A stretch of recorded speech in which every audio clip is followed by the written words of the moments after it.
G'day, this is Captainoob, and I've got one question. Can you solve a colossal problem with a combat knife? And the knife I've chosen to use today is an executioner's swing speed, less VATS costs, or like quick draw. Is it quick draw or VATS enhanced? But they both had the less VATS action point cost back in Fallout 4. I think quick draw sounds cool, but I'll probably refer to it as VATS enhanced like I have in the past.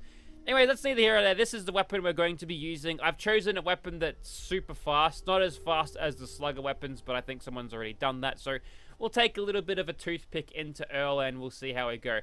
Funnily enough, it's got the Alistair sword skin on it, which can be applied to most one-handed melee weapons. So, like, the combat knife, the blade ends about here-ish, but since this is like a machete-sized blade, it looks kind of funky when you're swinging it around. It doesn't increase your reach anything, unfortunately, but it is what it is. 132 damage there, nothing to really write home about. Mainly, we're getting the damage with stacking and... Shut up, super mutant neighbors, you're annoying.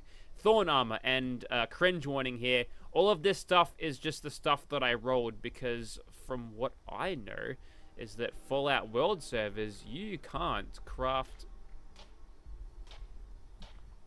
You can craft it, but this is the stuff that I've got in-game right now. Maybe they patched that because I tried this once and it didn't work out. But yeah, this is the stuff that I actually have, and you can't re-roll these. You can't. And this is the most annoying thing because I'd love to sit here and re-roll this thing until it was unyielding AP refresh, but don't need it. Basically, what you're getting out of this is this bleed damage, which gives you plus 50%, plus 50 damage, no percentage things here, just to your strikes as in the form of damage over time. I don't know if it's poison or just reducing health by a bit. But that stacks, so a faster swinging weapon will be able to utilize that a little bit better. It stacks a little bit like Strangleheart back in the day, but lesser to a broken extent. So, yeah, none of these are especially good, but they do the job. So, my perks are as follows. We've got a bunch in Gladiator because getting as much damage as possible is probably useful. Probably could have gone without that, honestly, because...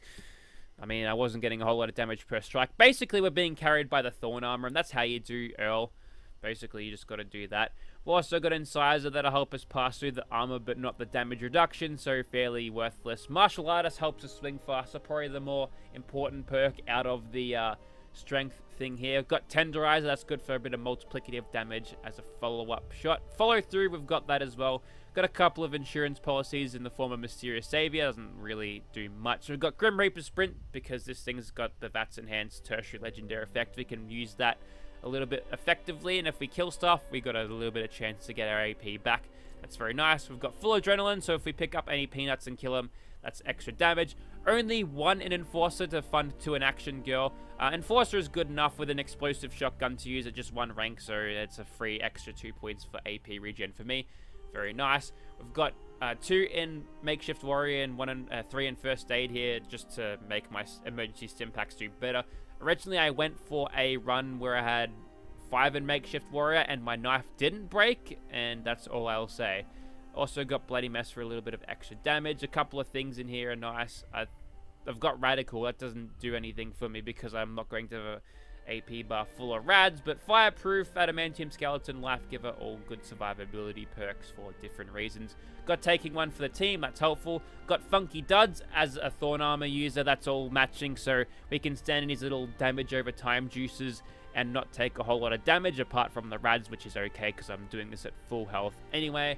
We've got that. That's kind of helpful if we want to clean up a bunch of peanuts really quickly. Follow through, we don't utilize all the time, but it is useful for getting a little bit of extra damage for that short 10-second burst of when we actually proc that. This one is one of the more useful ones because we've got a 50% chance for the melee attacks to do area damage, so that's good. So when we're attacking Earl and there's a bunch of peanuts standing around us, if we pick up those kills, we can either proc Grim Reaper Sprint or just get some adrenaline out of that, and that'll help my damage numbers out a little bit. And then we've got Legendary Strength, that's plus 5 strength bits just to improve my melee damage as a derived stat from strength. I think that covers it. Let's get started. Alright, we're about to start, and I put my laptop on cooler boost, so I apologize for the fan noise, but I don't want to burn the house down whilst recording this, so here we are. And this is what the skin looks like. So the machete length blade makes this look a little bit silly. We won't be fighting in first person for the most of the part, because it's just easier just to see around you, as we're playing as a bush that moves around. We are the bush Wookiee. So we'll get started on these Wendigos just so you can get a feel of how much damage we do to these chumps. And it doesn't look like we get a whole lot of damage over time at the start, but as we go on and stack it a bunch of times, we can probably see that it ends up doing quite a lot. Just think about that stacked many, many times. Now, let's not waste too much time. We've got to kind of get down there and start fighting as soon as bloody possible. But, yeah, that's what kind of stuff we're dealing with. We have to basically run this entire event with stealth. Otherwise, we're kind of, well, we're kind of rooted. So what we'll do is we'll come in with our Enforcer tool. And then we'll shoot this guy in the head. And then we'll stab him in the leg over and over. There we go, there's some nice little damage bonus. Was that follow through giving me that damage bonus? Who knows? Maybe it was, actually, because if we notice now, we're only doing 17 damage. But here's how this is going to go down. I'm going to run around Earl in circles, spamming the crap out of mouse button 1 until his health has chipped away to nothing. And this is how this event is going to go down this entire time. So strap yourselves in, because the way Bethesda designed this game and the way they toyed with damage is that this is basically the way to do it. Now, this hasn't changed from how you'd recently do it, or back when the damage nerf was not around yet. You'd still do it like this, but it wouldn't be nearly as awkward as chipping him 600 or possibly 800 times, chipping at his feet here, just to get that damage over time stacking. And stacking it is. You can see the damage streak is growing. We'll try to get that as much as possible, but this is the method. This is how you do it. This is the only way you can do it, and this is the most efficient, effective way of doing it. I didn't make the rules, I only have to follow them, but this is how you do it. Now, if we want to aim up so we get some headshots, probably not the best idea, and we're in danger there. I suspect his face has recovered a little bit, therefore he gets some of his perception back.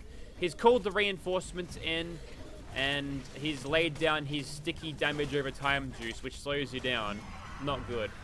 So the good thing about not crippling his legs here is that he'll eventually have to move, and we can use VATs here to increase our damage a little bit, which we should be utilizing against Earl, because we get those we get neat little moments where he explodes and we can get a lot of damage from that. And we stood in the juice again, and he's standing right over it. So we'll try to lure him out of that a little bit. If we can get him to stand over here, where he's not, where the juice isn't, then we'll be in good shape. There we go, he's out now. We'll try to get around him and sneak around him, and then we get stuck on a pole. I don't know if he's detected us yet. VATS gives you no clue. There's my answer, we were detected. We got stuck there. We need him out in the open somewhat. So if he wants to come over here, perfect.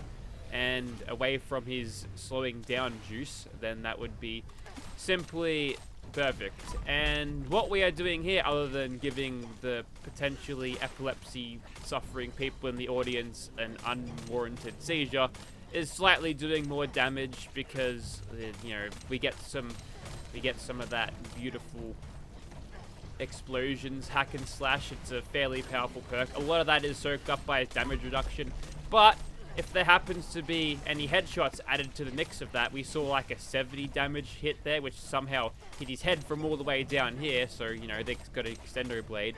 It's like chain blade from Ratchet 2, right? But yep, this is how it's gonna go down. We've got a full AP bar, so we'll go ahead and I think we got detected there. We certainly did. We jumped there when we shouldn't have, and that sort of disrupted our ability to hit him. But Escape Artist procs again, and alright, we got away without any unnecessary screams there. Looks like his head might be back online. Indeed they are, so we'll try to do that. And potentially you could manipulate him to a point where he's back on the on the drill. You can sort of subtly push him, but most of the time you get detected anyway, and he'll do his stupid scream thing and just end up forcing you away. Now, if you wanted to counter that, you could just get the liquid courage, but that's annoying to get because you craft it and everything. It takes you gotta get one of his testicles to actually utilize it from his corpse. But that takes another like half a goddamn hour to try to actually craft that to distill on the thing. So it's not a worthy use of time. I find it an annoying thing, especially when I'm doing it for these one-off Earl fights in a Fallout World server. Maybe one day I'll probably prepare for these and have like a couple cooking or in my stash for just such an occasion, but I wouldn't count on it. So we've got a bunch of dudes around now, and if we get all of these VATS hits happening, then we'll be in really good shape. And he might mutate in a second here, which is good. We'll try to keep going here. Oh, okay, don't jump. Don't jump because that's going to eat up my AP. I'm a moron. There we go.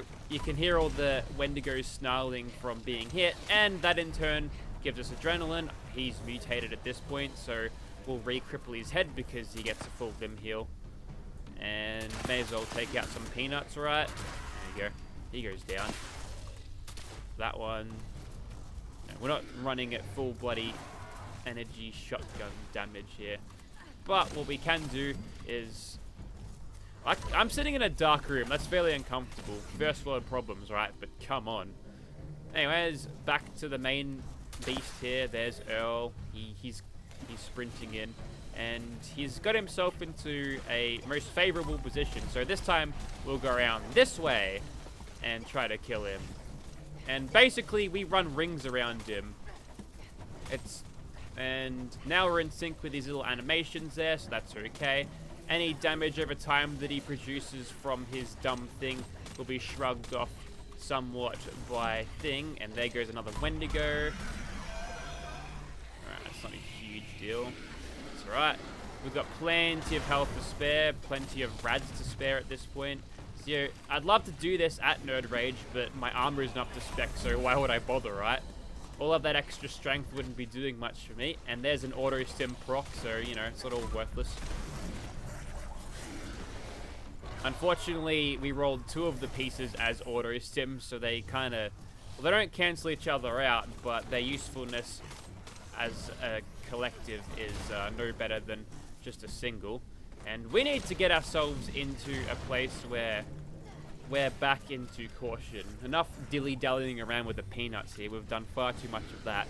Let's check his face. I've got no VATS points, so I'll just sort of spray him like that. That'll do. And now we'll poke this guy. Some free adrenaline. And we might consider pinning him in place here. Although he's sort of done that to himself. But he's backed into a wall there, which means he will see us eventually. There we go. Now, we're next to a slow juice, so that might cause problems. But all in all, it looks like we can avoid it, except for then.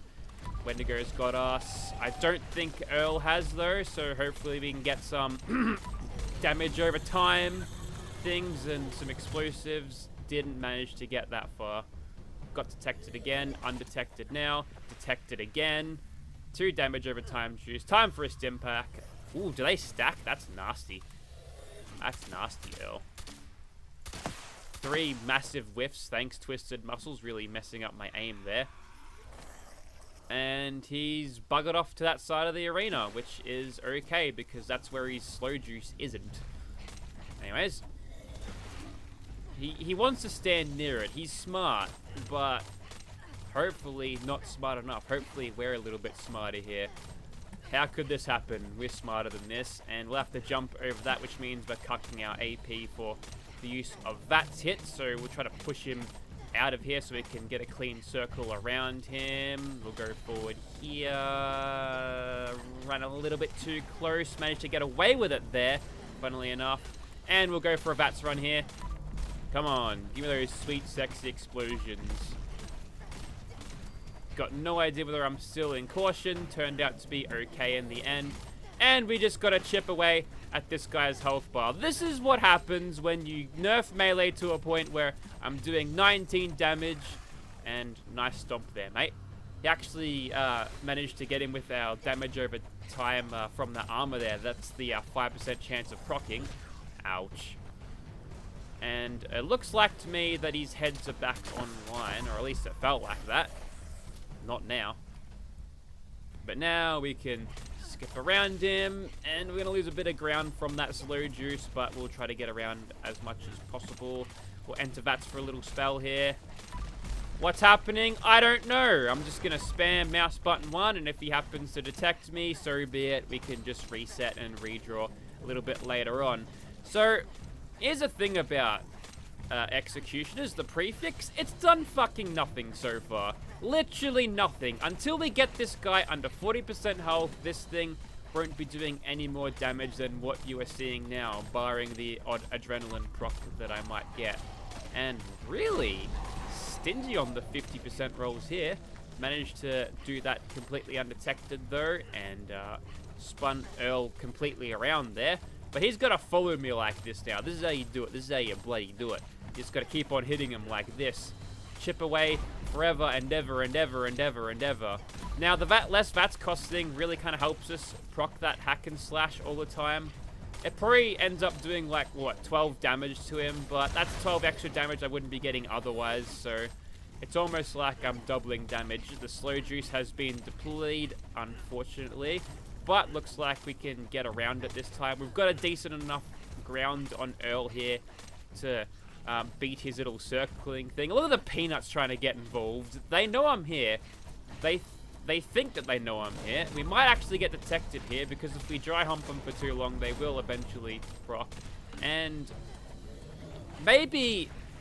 Okay, here's a thought. Seeing how we're actually able to get away with these VATS a lot, we might be able to get something together with a 33 luck VATS crit melee build. I have to look into that, because that might be an interesting little video here, because if we can get that working, we might actually be able to do a little bit more damage, because every now and then the thing does go down, and I might be running my blade into the ground here. And here's where I dropped the bomb on you. This is not my first run whilst doing this. I had a much different run before, and this time we're going around this way. And eventually, we're going to see that break, which means that beautiful streak that we had is now ruined. But that's okay, because we've got repair kits. We can repair it without too much trouble. And now we'll just get him nice and crippled there. That's probably a damage. That's probably a follow-through proc there. In fact, I'm going to do it again because I'm a little bit closer this time. See if we can get a little bit more damage out of that. Yes, 39. Very good, yes. So it looks like follow-through does work with follow-up melee strikes. We're currently in the slow juice, and he's able to actually find us here and stomp on our faces. That's not good. Stim pack, please. Thank you. First aid coming in very handy there. And I'd love to get him to move. So what I might do is... Alright, both of his legs are okay, but I'm going to lure him over here. Actually, they've worn off by now. I'm going to go for it. And we might actually get 69 damage. Okay, so that's with follow-through and the Executioner's multiplicative bonus. But we're on the home stretch now, and we are making much better time than I had previously. That's probably because last time I tried to poke him into the drill, but he kept doing the screaming thing, so I lost a lot of time. But this time I'm a little bit better on it, so I think this is a better representative I guess, video of what melee could be against Earl. A little bit risky against that Wendigo there. Managed to get away with it, perhaps. Yep. We're on again. And I'd love to have a full set of unyielding AP refresh Thorn armor, because this would be completely unreal. Maybe I'd gate my health to like half or something. But because the damage over time would kill me eventually. But it looks like this is a more effective method than I previously showed myself, which I'm glad to present this one as the way it canonically goes, so that's great. And we might be able to do this with 10 minutes remaining, which is a lot better. Keep watching that AP bar. We'll go again. We'll go again. We managed to get a headshot there, interestingly enough. Come on, we're on the clock now. Unfortunately, the gameplay here is me holding down the A or D key and, you know, smashing mouse button 1 into subatomic particles, but, you know, If there's one way to do it, it'd be that. And we finished him right then and there with 10.5 minutes left remaining. So, there's a couple of things I want to do as a follow-up to this. I want to get a full, like, luck VATS melee build going just to see if it's actually worth it. Maybe it might be. It could be. And then maybe we could try something a little bit different, like the slugger variants. Although I don't rate slugger weapons simply because they're too slow, and I think the reason we were able to get so much damage out of this fight is because we're able to just stack that thorn armor in. But anyways, regardless of that, the fight has won, and the answer is yes, you can solve a colossal problem with a combat knife. It's going to cost you a lot of time and grinding and effort to do it, much more effort than you would find with a combat shotgun. But you can do it, but as my last bit of wisdom to leave you, I'll say this. Just because you can doesn't mean you should. Right, Earl? Am I right, Earl? Yeah, you know I am. So, here we are back in Fallout 4 again for the outro, because you should have been expecting it. Here's Ella. She's Becca's great-great-great-granddaughter, because 3 generations, 200 years, that makes sense, right? She's got the King Grognak costume, because I ported it into Fallout 4, and it looks about the same, but the lighting systems in 76.4 are different, so the shiny skull is just black and sort of the splacks on the shoulder pad there. But I think it looks good. It kind of looks like an ancient thing that like was worn by our ancestors 200 years ago, so it kind of works out.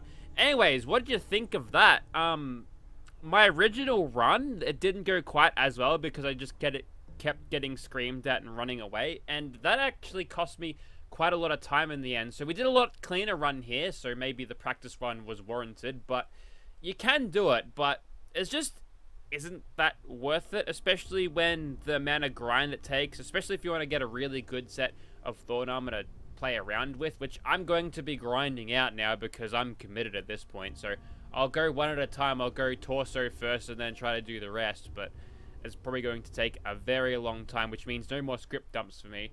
But a couple other things I want to try now is a 33 luck melee build. Maybe if you smash VATS crits as fast as possible, maybe that'll get you better damage, because as we've seen from that, you can actually get away with using VATS if you're right around him and circling as you do it.